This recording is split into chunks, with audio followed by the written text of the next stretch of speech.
Nung araw, ayaw ko talaga magtrabaho bilang isang caregiver. Dahil sa image pa lang ng trabahong caregiver, parang napakahirap. At saka marami akong kaibigan na nagtatrabaho bilang caregiver sa mga hospital dito sa Japan. Pag nag-uusap-usap sila, naririnig ko, parang napakahirap talaga sa akin. Dahil dati kasi, dumating ako dito sa Japan bilang isang entertainer. Siyempre, gabi-gabi ka nag-aayos, nagme-makeup, nagbibihis, dahil kaharap mo ay mga guest. Tapos, nag-show ka, nag-entertain. Kaya, hindi maisip-isip ko na papasukin ko yung caregiver. Tapos, dumating yung panahon na hindi na makapunta dito yung mga entertainer sa Japan dahil naghirapan nung araw. Siyempre, yung club din namin humihina. Tapos, yung mga kaibigan ko, sinasabi nila, naku, wala nang kita sa club. Oo. Kaya mag-ano ka na, mag-iba ka na ng trabaho. So, ang ginawa ko, kinausap ko yung boss namin. Sabi ko, magtrabaho ako kahit kukunti lang sa mga 2 oras o 3 oras sa tanghali. Kasi humina nang yung club namin. Tapos sabi naman ng boss ko, o sige, magtrabaho ka sa gulayan. Oo. Yung bang dinadala sa bahay, nagbabalat kami nagbabalat kami ng mga gulay. Tapos, ayun, tinanggap ko. Just kasi isang buwan, magsasahod ka lang ng mahigit 100. Mababa. Saka humina na talaga yung club namin. Kailangan ko nang magdoble trabaho. Yun na naman ulit, yung mga nagpa-part-time sa club namin na mga caregiver, sabi na subukan mo. Subukan mo mag-caregiver.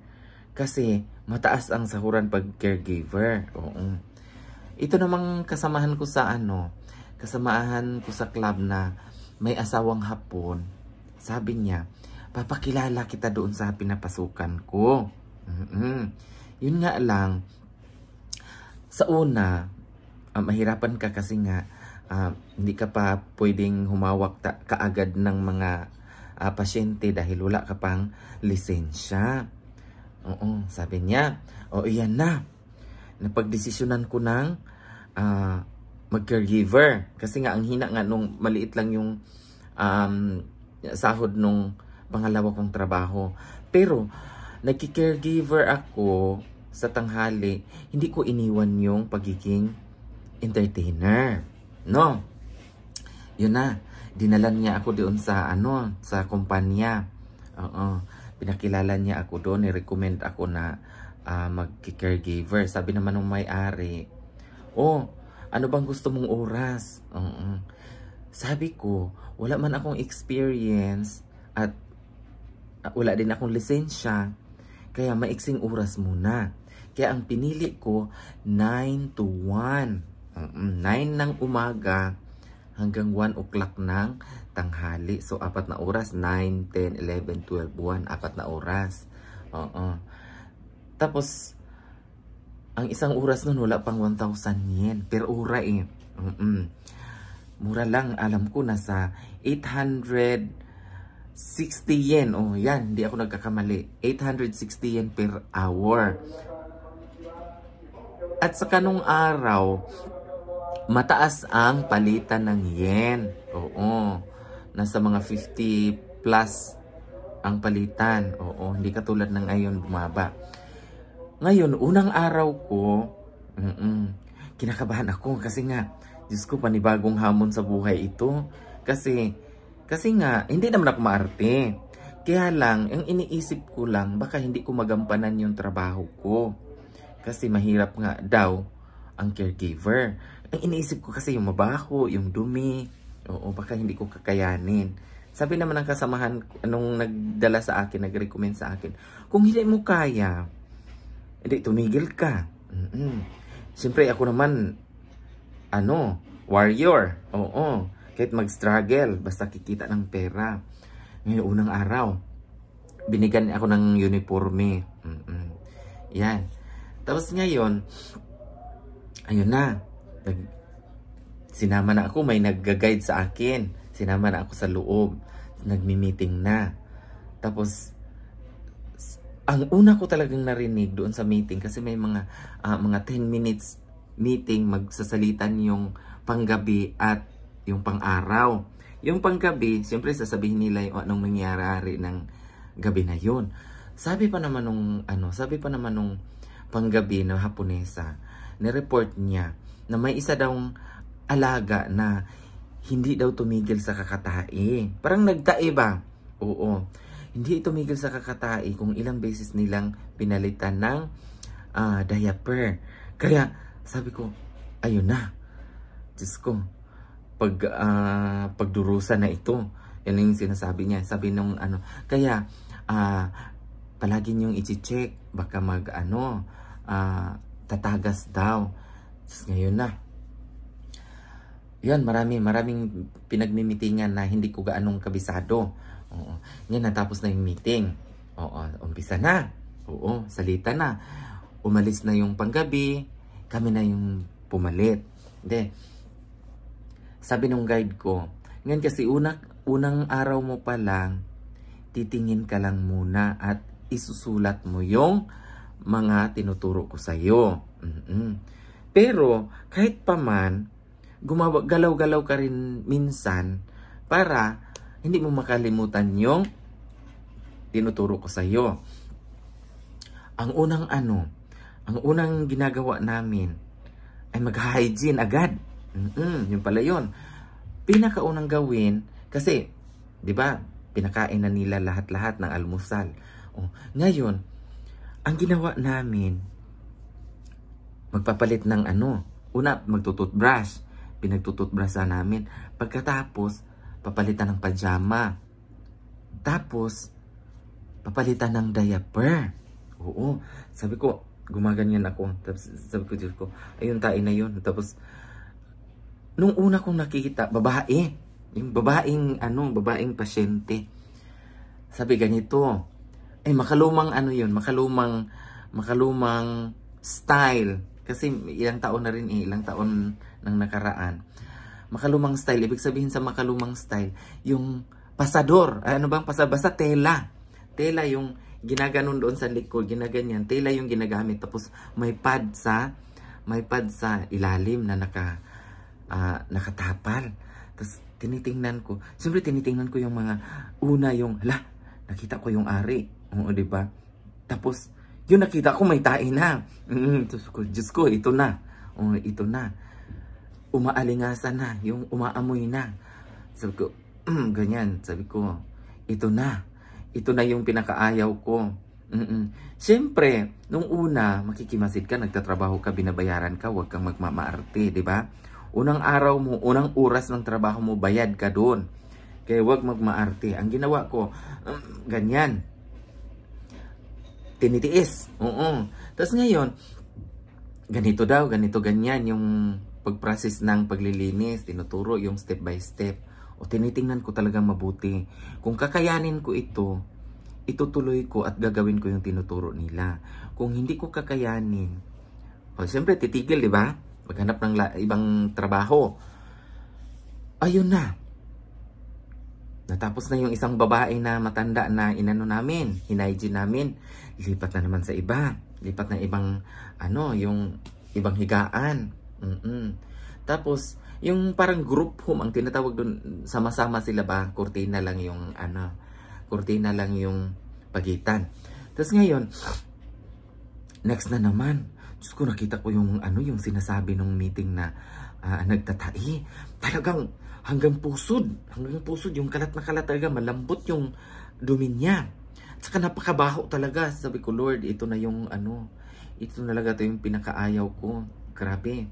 Tapos, ang dumi-dumi talaga, kalat as in kalat. Pag hinawi nung kasamahan yung yung pasyente, pag hawi nun, balot na balot talaga ng dumi hanggang likod. Sabi ko, hala, paano ba to?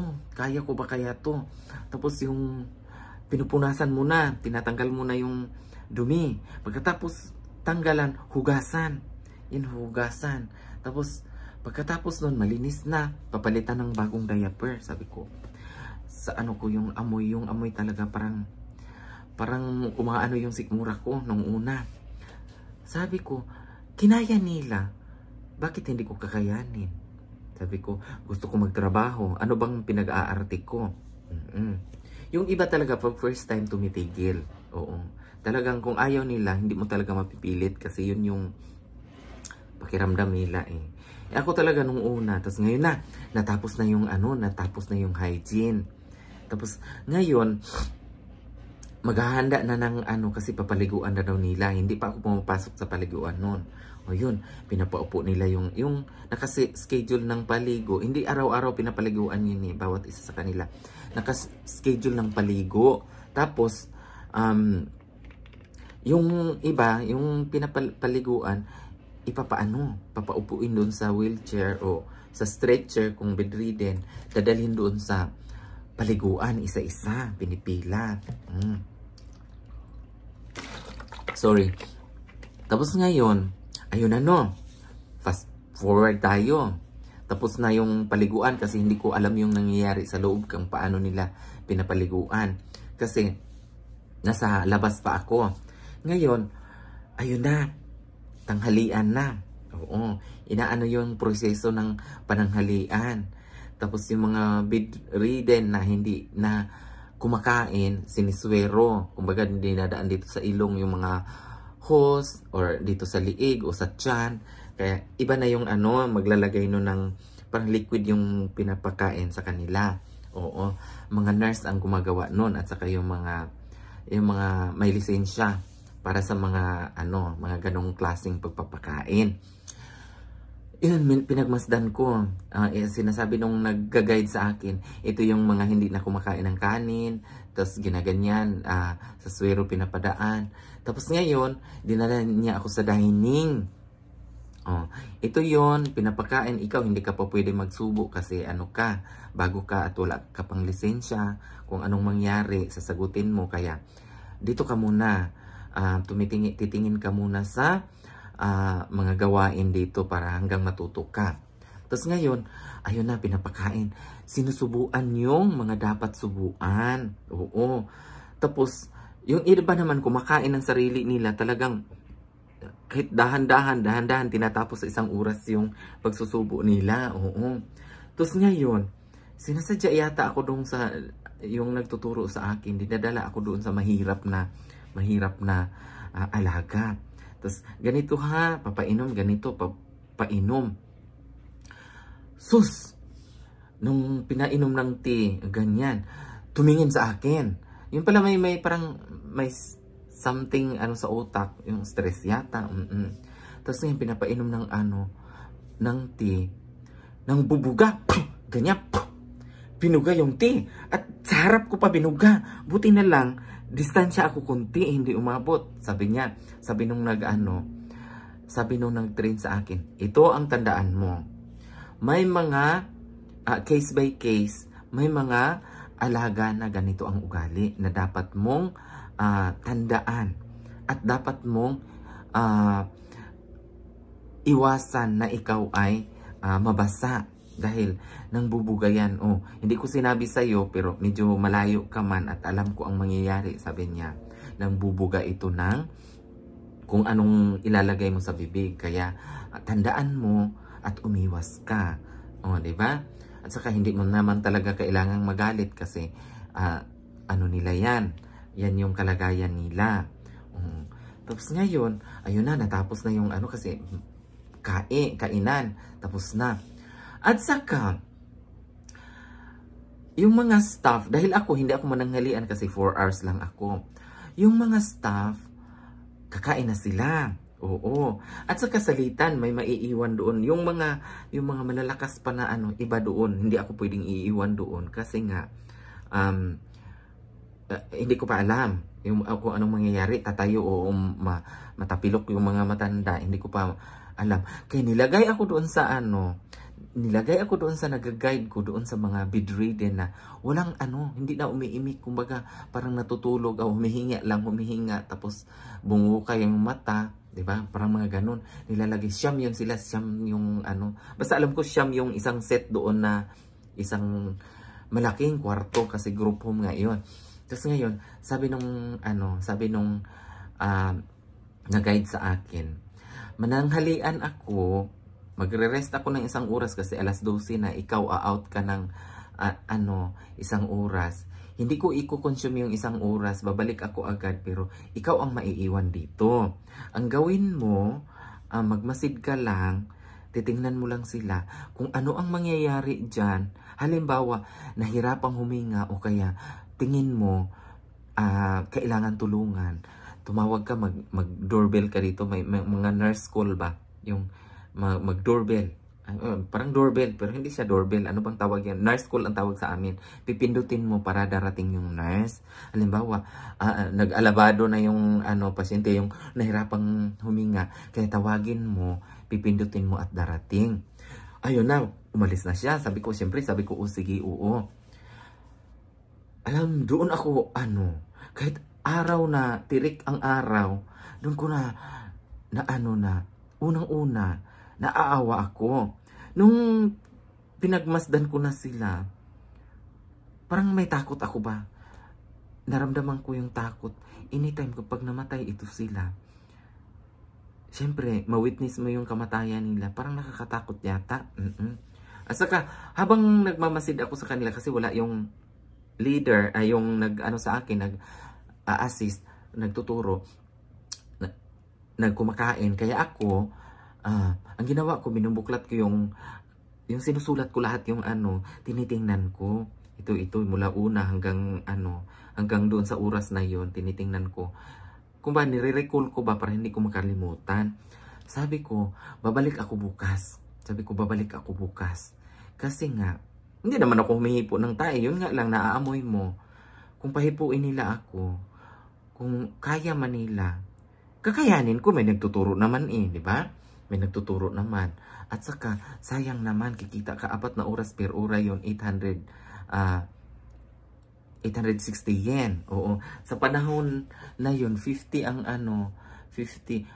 Kulang-kulang, mga 300 plus ang per oras. O 4 na oras, di may 1,000 ka na mahigit. Sabi ko, sayang naman. Tapos may kita pa ako sa gabi. Oo, may tip pa ako. Sayang naman yun, 1,000. Kung papasok ka sa isang linggo, kahit 5 beses, may 5,000 ka sa isang linggo, di may 20,000 mahigit ka sa isang buwan. Sabi ko, dagdag na rin to. Nung bumalik ako kinabukasan. Ayun na. Kinabukasan, kaya mo na ang matingnan yung trabaho. Titingnan lang. Oo, sabi ko, kaya ko. Titingnan lang pala Sabi, inuunti-unti na ako. Sige, ihanda mo tong mga diaper. Ihanda mo yan. Tapos ganyan. Inuunti-unti akong pinapagalaw. Oo. Tapos nung yun, hinahawakan ko na yung diaper. Siyempre, ilang araw, balik-balik. Sige, balik-balik. Siyempre, gagawin mo na rin yung trabaho. Ayun na, nasanay na rin ako mag-hygiene. Kaya, tumagal ako sa trabaho.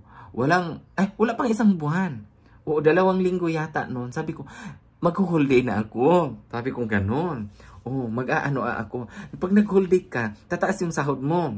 Nagiging 890. Hanggang, alam mo, tumagal ako sa trabaho na yun ng patigil-tigil, tapos babalik. Pumatigil, tapos babalik sa trabaho. Kasi priority ko yung pagiging entertainer ko. Doon ako full time. Yung pagiging caregiver, ko lang. Dagdag income lang ba? Sinasabi na nung kasi ka na, mula umaga ka na hanggang hapon, naka 2 taon din ako doon na walang lisensya. Sabi nung may-ari, hindi na pwedeng hindi ka kukuha ng lisensya.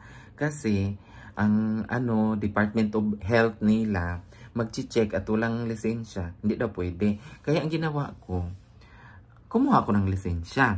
Nag-aral ako dito ng 6 months. Oo, 6 months talaga. Tapos, Sabado, Linggo lang yung pasok namin. Oo, 6 months, tinapos ko yun. At saka ang mahal ng bayad. 7 lapad, oo. Doon sa buong buong 6 months. Ayun na ko na. Gamay ko nang magtrabaho hanggat kumuha na ako ng lisensya.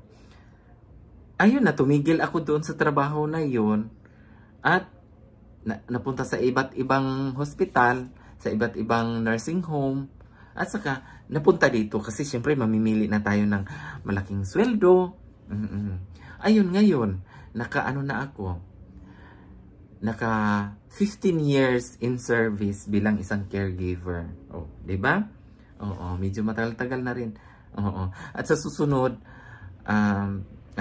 ikukwento ko sa inyo yung iba pang diskarte dito sa Japan kung paano mo matitiis ang trabaho bilang isang caregiver. Kasi may mahirap talaga. May mahirap na parte ng isang caregiver. At susunod, papaliwanag ko sa inyo. At dito na lang muna tayo at maraming salamat sa inyong panonood.